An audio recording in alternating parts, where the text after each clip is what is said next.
n'isaha bagira inteko y'abamarayika bo mu ijuru, ibyo byegera by'Imana ngaho nibisabagire, maze ubutsinzi bw'umwami w'ikirangirire buvugirizwa impanda z'ubucungurambaga. Isi yose nayo nihimbarwe, kuko yakeshejwe n'imuri zitabarika zibengerana, ubwo yatatswe uburanga n'Umwami uhoraho iteka. Niyiyumvemo ko ntawe igihuriye n'umwijima, wari uyibundikiye. N'umubyeyi wacu Kiliziya niyishime, kuko ibengera n'urumuri rw'agatangaza, maze amajwi ahanitse y'imiryango yihirangire muri iyi ngoro ubwayo. Nicyo gitumye mbasaba namwe bavandimwe b'inkoramutima, mwakoranyijwe no guhimbaza umucyo w'agatangaza dukesha urumuri rutagatifu, ngo mwifatanye nanjye kwambaza impuhwe z'Imana ishobora byose, kugira ngo ubwo yishakiye kunshyira mu mubare w'abadiyakoni, nubwo ntari mbikwiye rwose, insakaze mu mucyo dukesha urumuri rwayo, maze nshobore kwamamaza binoze ibisingizo by'iritahara. Nyagasani Yezu nabane namwe, nawe kandi muhorane. Imitima yanyu nihugukire iby'ijuru, tuyerekeje kuri Nyagasani. Dushimire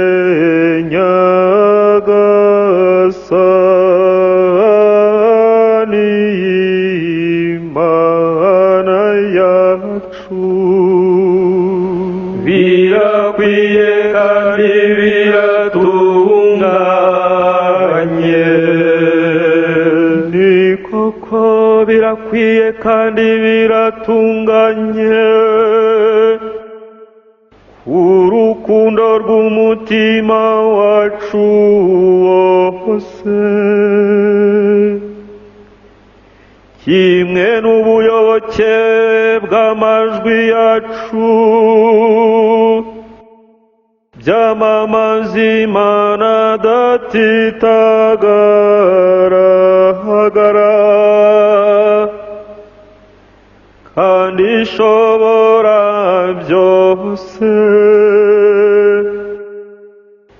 n'umwana wayo w'ikinege Yezu Kristu umwami wacu. We watwishyuriye kwa se uhoraho umwenda wa Adamu, agahanaguza amaraso ye matagatifu, bwa bucibwe buturuka ku cyaha cy'inkomoko. Ngibirehera ibirori bya Pasika, bitambirwamo ya ntama nyakuri, maze amaraso yayo agatagatifuza ingo z'abayoboke bawe.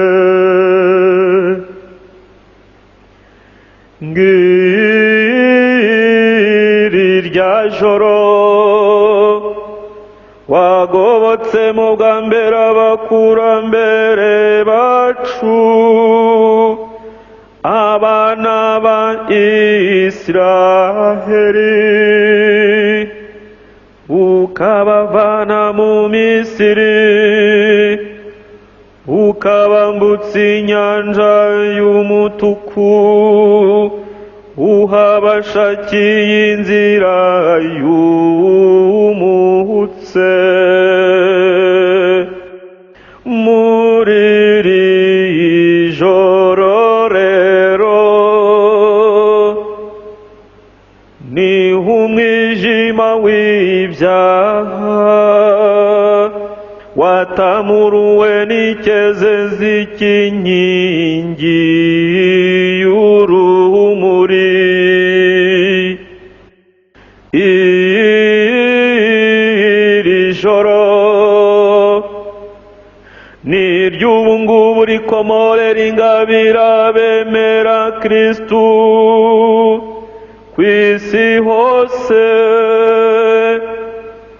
bitandukanyije n'ingeso mbi z'isi n'umwijima w'ibyaha, maze rikababumbira mu butungane. Iri joro niryo Kristu yazutsemo ava ikuzimu ari umutsinzi, amaze gucagagura ingoyi z'urupfu. Koko rero kuvuka ntacyo biba byaratumariye iyo tutagira amahirwe yo gucungurwa. Mbega imbabazi z'urukundo dukunda ngo zirabagatangaza. Mbega urukundo rutagira urugero, rugeza naho utanga umwana wawe ngo acungure abacakara. Mbega cyaha cyadamungura bangombwa, wowe wagombye guhanagurwa n'urupfu rwa Kristu. Mbega icyaha gihire cyo cyagombye guhagurutsa umucunguzi nk'uwo kandi wagatangaza. Mbega ijoro rihire by'ukuri koko, ryo ryashoboye kumenya igihe n'isaha Kristu yazutseho akava mu bapfuye. Iri joro niryo ryanditsweho ngo ijoro rizamurika nk'amanywa, ijoro rizambera urumuri mu byishimo byanjye. Ubutungane rero bw'iri joro buhashya ubugizi bwa nabi, bukuhagira ibicumuro, ugasubiza ubuziranenge abacumuye, ugasubiza ibyishimo abafite agahinda, bugatsemba inzangano, bugatera ubwumvikane, bukagusha ubukana bw'ingoma zose z'isi.